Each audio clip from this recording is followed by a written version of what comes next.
Welcome back to Chapter 4. This will be the last video for this chapter. And in this video, we're going to talk about some variables that can affect classical conditioning.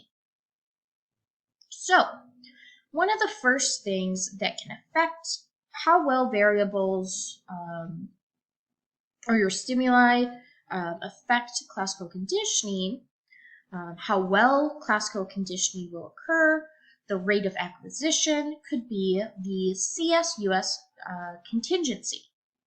So what CS-US contingency means is that every time the NS is presented, US will also be presented. So the NS and US are always presented together.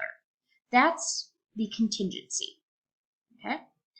So a CS-US contingency, then an animal or whatever will learn that every time I say hear a tone, I will get shocked. Okay, so this is just an example that some researchers did back in the 60s. There were some mice. They presented a tone with a shock, and the conditioned response was the rats stopping, pressing a lever, so freezing, that freezing behavior we talked about in the previous chapters. Okay, so what they did was they measured how does the CS-US contingency affect the conditioned response.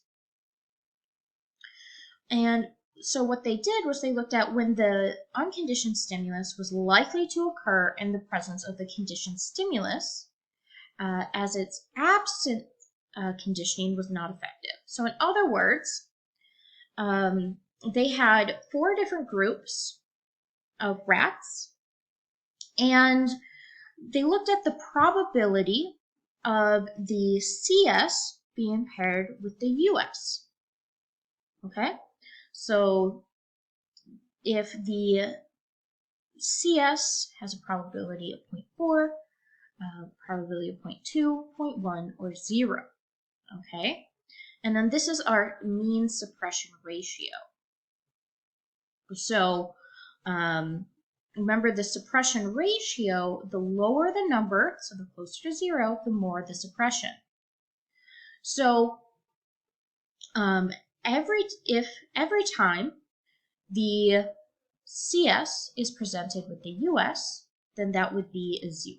Okay, so that's this US-CS contingency 1.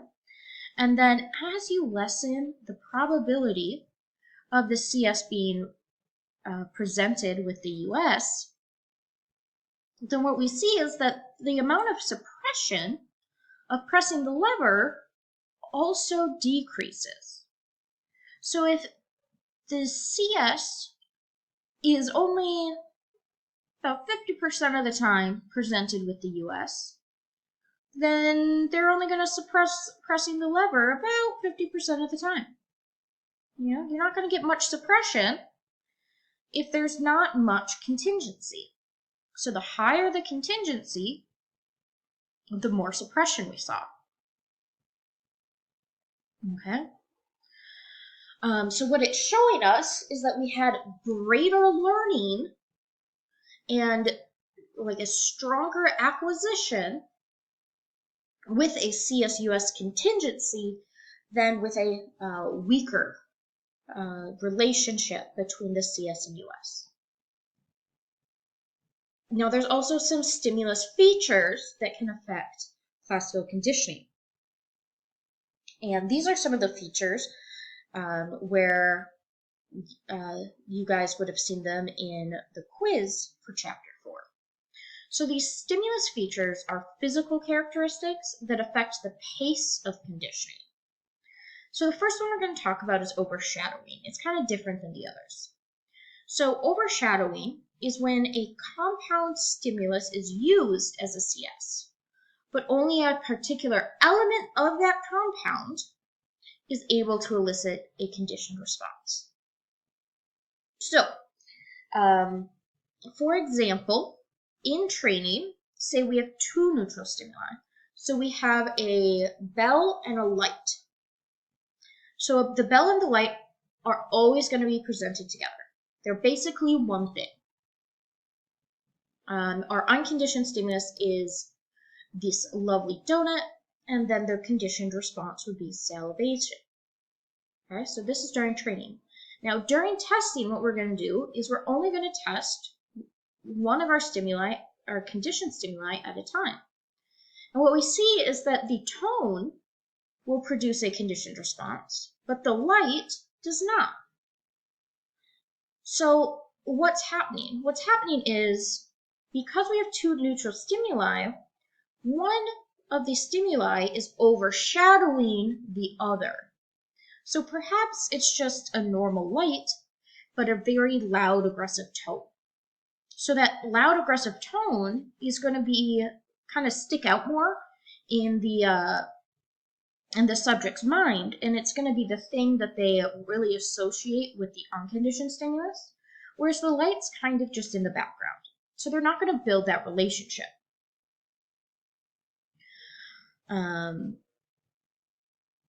So really, the response is dependent on a relationship, some sort of experience with the stimuli, the neutral stimuli.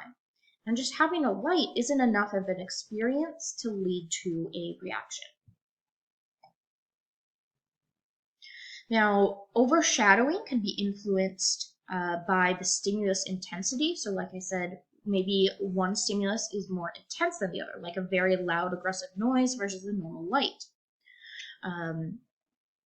Or maybe you've got a really bright light and a very quiet tone. In that case, the light would probably overshadow the tone. Also, the nature of the US to the species. So an odor will condition sickness easier than a tone will. So if, we're maybe trying to create a fear or phobia, or maybe a food preference, then something that we can get that creates a stronger kind of biological reaction or has a stronger association to the species will do better and overshadow a different stimulus that isn't as kind of biologically associated. So obviously, smelling something off is more likely to make you feel sick than just hearing a tone, right? Now, if an odor is not there and you just have a tone, that could cause sickness.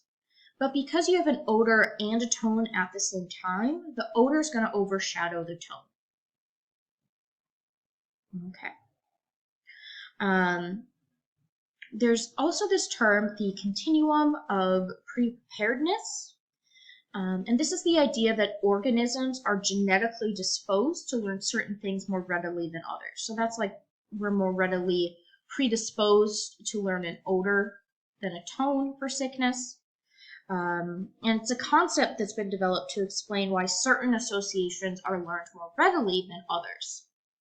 So, for example, learn to fear environmental threats faster because it has to do with survival and reproductive advantages, whereas we don't necessarily learn to fear non-environmental threats as quickly. So like, say, a spoon. I don't know. Spoons aren't really a threat to our survival and reproductive advantages, whereas a bear is. So you're more likely, and you'll develop classical conditioning fear for a bear much quicker than you will for a spoon. It's just continuum of preparedness.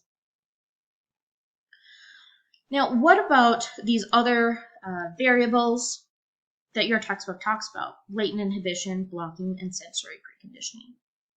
So, prior experiences with your conditioned stimulus and unconditioned stimulus can also affect how well classical conditioning works. So, latent inhibition is a pre-exposure of the stimulus in the absence of an unconditioned stimulus will then interfere with the ability of that stimulus to become a conditioned stimulus. So kind of like, if you love teddy bears and you have lots of experience with teddy bears, and then you're holding a teddy bear and you get attacked by a dog, and then you're scared of dogs. Well, you're not going to have an association between that teddy bear and being scared of dogs just because you were holding it. Now, you might have, if that was your first time ever seeing a teddy bear, and then got bit by a dog, and then you might associate teddy bears with being bit by a dog. But because you have this previous experience of teddy bears, and you never got bit by a dog before, you're not going to build that association. Now, is it possible? Sure. But you're going to need a lot of exposure of the US to develop that conditioned response. The next one would be blocking. So blocking is the failure of a stimulus to become a conditioned stimulus when it's part of a compound stimulus that includes an already effective compound. Conditioned stimulus. Let's say that again. Failure of a new stimulus to become a conditioned stimulus when there's already an effective conditioned stimulus. So we're just going to jump back here. So we've got these two. Let's say the tone has already been established as a great conditioned stimulus for a conditioned response. Awesome. But now we're going to introduce a second neutral stimulus and try to do it. Okay? So we're going to do this now, but it's already happened with just the tone. So because we're introducing the light secondary and there's already an effective conditioned stimulus, the light's not going to take. So that's what blocking is.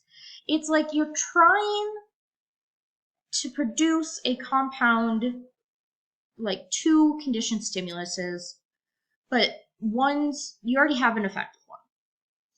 So blocking's kind of like after or beforehand overshadowing, or like after the effect overshadowing. It's very related to overshadowing.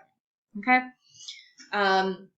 So overshadowing, you're trying to do two at the same time. Both of them are new stimuli. Only one of them takes. With blocking, then you do classical conditioning with one CS, and then you're going to do a second time and you try to add a second CS.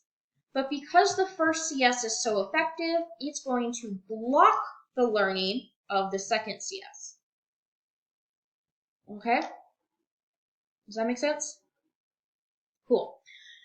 And then the third one would be sensory preconditioning.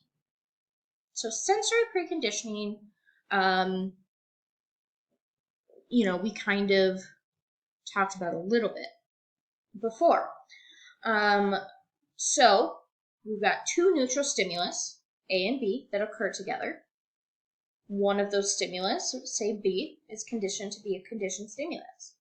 When you then present A alone, it too will elicit the same conditioned response as B. Okay, so very similar.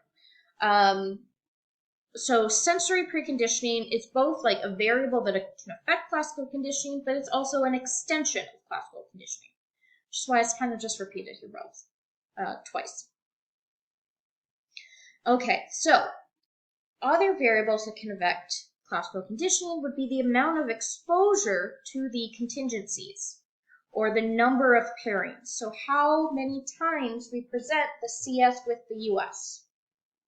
Okay? So remember, we talked about how you can't just present it once and get a conditioned response. In the classic example that I showed in Chapter 3 and then at the beginning of Chapter 4, then we said, say, 20 trials. Okay? But sometimes you're going to need more trials, sometimes you're going to need less trials. It depends on the associations between the variables. And in general, though, more exposure usually means greater conditional responding. So usually, more is better. Okay, just keep doing it. Now, you might not be measuring this. You might not see this curve and know that, oh, at 40 trials, we're at our asymptote. We can stop now. You could do 50, 60. All you do is it would plateau, and that'd be fine. So more is usually better. Now, also, early exposure will produce more learning than later exposure. So like, it doesn't need to be linear. So in days, so say these are different days of learning. If you do more learning at the beginning of your week, so say you have, okay, let's make an example. You have 7 days to learn 20 terms, 20 vocabulary terms. Now, this isn't exactly classical conditioning, but you would want to study more the first few days, so spend more time learning the first few days and less time learning on the last few days. So say it's a number of trials, and the number of days, then I'm going to draw again. Okay, so day 1. Okay, so we got day 1, day 2, 3, 4, 5, 6, 7.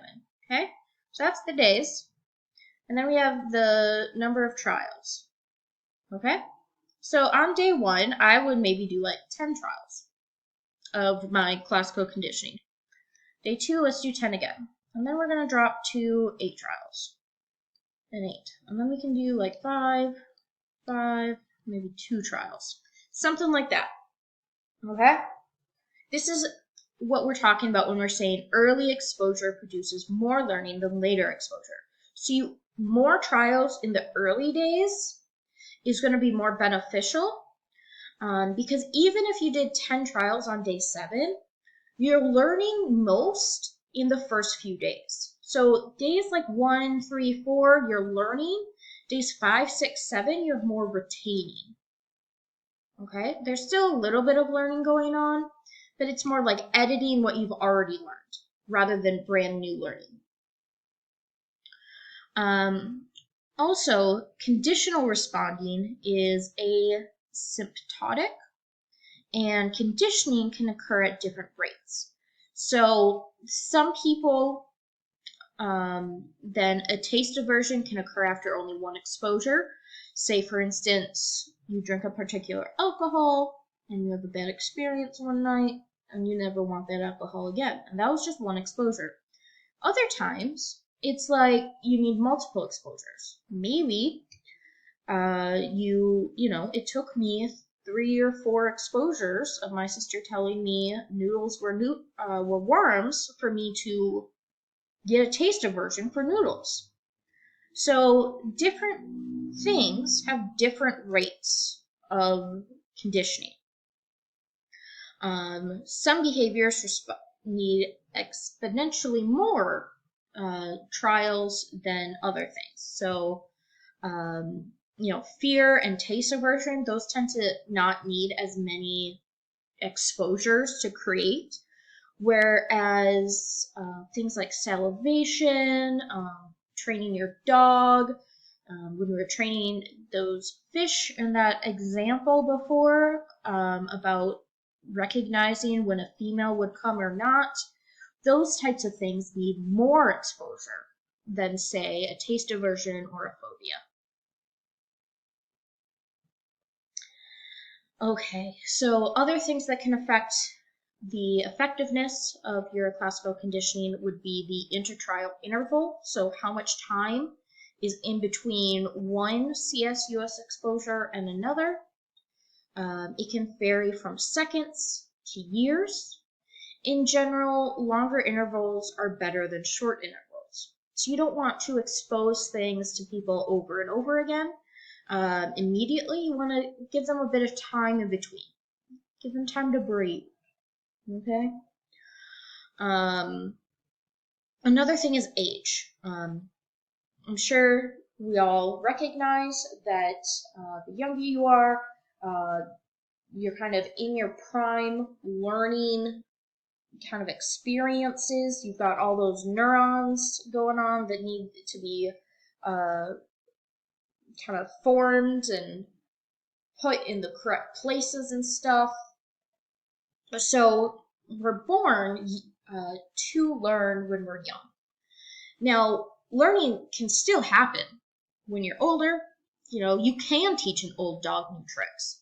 That's totally possible. But you also then have to take into their learning history. What have they learned previously? Do they have experience with the CS before? Do they have experience with the US before? You have to take that into account. Do they have some sort of degenerative health effects? Do they have dementia? Things like that. But age does play a role in classical conditioning, but it doesn't limit you. It just means you might have to do a few more trials. So summary for chapter 4.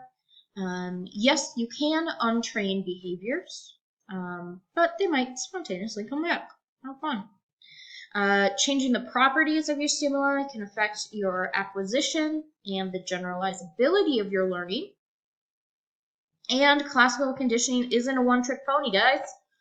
There's so many extensions, different ways you can use it, different ways your variables can affect classical conditioning. So don't forget that I want you guys to try some kind of classical conditioning at home. You will then tell me about it in the midterm. Now, if you're struggling and you're like, I can't come up with an idea, maybe you live by yourself with no pets and you're like, I can't train my plant. That's not a thing I can do. Send me an email. You can come up with something. Also, please let me know if you have questions about the quizzes. I have been trying to catch up on all of those. I've graded the first 3 chapters already. Chapter 4 I'm hoping to grade in less than a week from when it was due on Monday. If you cannot see feedback or the correct answers for some reason, please let me know. I'm still figuring out how Blackboard works. This is only my 2nd course with it.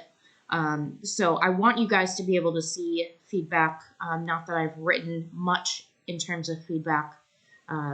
But again, let me know if you want to see anything else. We can set up a meeting or I can try figuring things out. So send me an email if you have any questions. And I will be sending an update about the midterm about a week before the midterm. So if you could just hold all questions till then so that I can actually figure out what we're going to do for the midterm.